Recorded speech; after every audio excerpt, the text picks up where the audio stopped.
Hello dear students, class 10th science की इस video में आज हम पढ़ेंगे प्रकाश का परावर्तन एवं परावर्तन के नियम। तो आइए हम वीडियो को स्टार्ट करते हैं। सबसे पहले समझते हैं कि प्रकाश का परावर्तन की घटना होती क्या है। देखिए क्या है, जब कोई प्रकाश किरण किसी समतल चिकनी सतह से क्या होता है, टकराता है, या कोई प्रकाश किरण आपकी किसी समतल चिकनी सतह पर या पॉलिश की हुई सतह पर या किसी दर्पण पर टकराती है, तो उसी माध्यम में आपकी वापस क्या हो जाती है, लौट जाती है। इसी घटना को हम प्रकाश का परावर्तन बोलते हैं। अब देखिए यहां पर जो आपकी किसी प्रकाश स्रोत से जो किरण आती है, जो किसी चिकनी सतह से टकराती है, उस आने वाली किरण को बोलते हैं हम आपतित किरण। क्या बोलते हैं? आपतित किरण।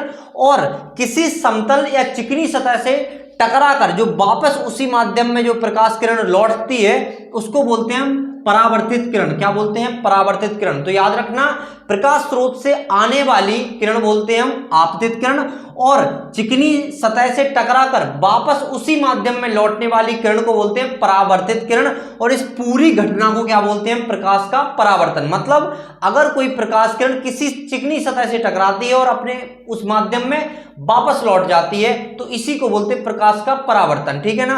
अब बात करते हैं कि आपकी ये सतह है, चिकनी वाली सतह है, इस पर जो आपकी प्रकाश किरण पड़ रही है उसको आपतित किरण बोलेंगे, और जिस बिंदु पर पड़ रही है उसको आपतन बिंदु बोलेंगे। क्या बोलेंगे हम? आपतन बिंदु या आपतित किरण का बिंदु बोलेंगे। ठीक है ना। और इसी बिंदु को बोलेंगे हम परावर्तित किरण की बिंदु, क्योंकि परावर्तित किरण भी कहां से निकल रही है? इसी बिंदु से। क्योंकि जब आपतित किरण आपकी इसी सतह पे आएगी, यहां टकराएगी, तो ये आपतन बिंदु हो जाएगा, और यहीं से आपकी परावर्तित किरण निकल रही है तो परावर्तन बिंदु भी हो जाएगा।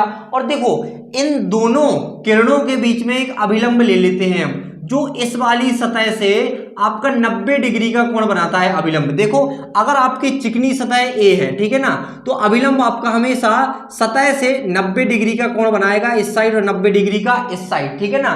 तो अभिलंब को आप अपने अनुसार मान लेते हैं। ठीक है ना। तो अभिलंब याद रखना, अभिलंब हमेशा जो आपकी चिकनी सतह होगी या दर्पण होगा जिसपे आपतित किरण टकरा रही है और परावर्तित किरण आपकी परावर्तित होकर निकल रही है, उससे उस सतह से हमेशा 90 डिग्री का कोण बनाता है। ठीक है ना। अब देखिए, आपने जब अभिलंब बना दिया और आपकी आपतित किरण आ रही है, तो अभिलंब और आपतित किरण के बीच में जो कोण बनता है उसको बोलते हैं हम आई नाम देते हैं। क्या नाम देते हैं? आपतित किरण और अभिलंब के बीच में जो कोण बनता है उसको क्या नाम देते हैं? हम आई नाम देते हैं। और उस कोण को आपतन कोण बोलते हैं। क्या बोलते हैं? आपतन कोण। किस किस के बीच में? अभिलंब और आपतित किरण के बीच में जो कोण बनता है उसको हम आई से दर्शाते हैं, और उस कोण को बोलते हैं आपतन कोण। ठीक है ना। अब देखिए, अभिलंब और परावर्तित किरण के बीच का जो कोण बनता है उसको हम आर से दर्शाते हैं। किससे दर्शाते हैं? आर से। और उस कोण को बोलते हैं परावर्तन कोण। तो याद रखिएगा कि परावर्तित किरण और अभिलंब के बीच में जो कोण बनता है वो परावर्तन कोण होता है, और उसको हम आर से दर्शाते हैं। और अभिलंब और आपतित किरण के बीच में जो कोण बनता है वो आपतन कोण होता है, और उसको हम आई से दर्शाते हैं। ये तो आपका प्रकाश का परावर्तन हो गया कि आपका कोई प्रकाश किरण आती है, किसी पॉलिश की हुई या उत्कृष्ट पॉलिश की हुई या चिकनी सतह या दर्पण से टकराकर उसी माध्यम में वापस लौट जाती है। इस घटना को हम प्रकाश का परावर्तन बोलते हैं। ठीक है ना।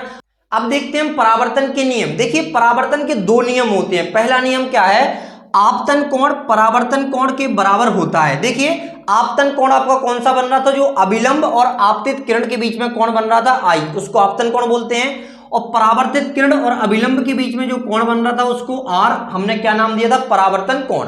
अब बात करते हैं कि जब ये हम परावर्तन के नियम पढ़ते हैं तो पहला नियम ये होता है कि आपका जो आपतन कोण बना और परावर्तन कोण बना वो दोनों क्या होंगे? आपके बराबर होंगे। मतलब यही लिखा है कि कोण आई बराबर कोण आर, मतलब आपतन कोण बराबर परावर्तन कोण। ये पहला नियम है परावर्तन के नियम का। ठीक है ना। अब दूसरा नियम क्या है? दूसरा नियम समझिए, आपका यहां पर लिखा है आपतित किरण दर्पण के आपतन बिंदु पर अभिलंब तथा परावर्तित किरण सभी एक ही तल में होते हैं। सबसे पहले समझते हैं हम आपतित किरण का तल कौन सा है। तो देखिए, आपतित किरण ए आ रही है, इसका तल कौन सा है? ए वाला तल। इस पॉइंट पे आ रही है तो ए वाला तल क्या हो जाएगा? आपतित किरण का। देखिए, अभिलंब भी इसी तल पर रखा हुआ है, इसी बिंदु पर, तो इसका तल भी और आपतित किरण का तल एक ही हो जाएगा। और देखिए, परावर्तित किरण भी इसी तल से या इसी बिंदु से निकल रही है। मतलब हम बोल सकते हैं कि आपतित किरण, अभिलंब और परावर्तित किरण एक ही तल में क्या है? में स्थित हैं। ये है आपका परावर्तन का दूसरा नियम। देखो पहला नियम क्या था कि जो आपका आपतन कोण है वो परावर्तन कोण के बराबर होगा, और दूसरा नियम क्या था आपका कि आपका आपतित किरण, अभिलंब और परावर्तित किरण तीनों एक ही तल में स्थित होंगे, जो कि एक ही तल में स्थित है। ये आपका दूसरा नियम था परावर्तन का। तो आपने इस वीडियो में पढ़ा है प्रकाश का परावर्तन और परावर्तन के दो नियम। तो आशा करते हैं कि आपको वीडियो पसंद आई होगी। अगर आपको वीडियो पसंद आई है तो वीडियो को लाइक करें और चैनल को सब्सक्राइब करना ना भूलें। Thanks for watching.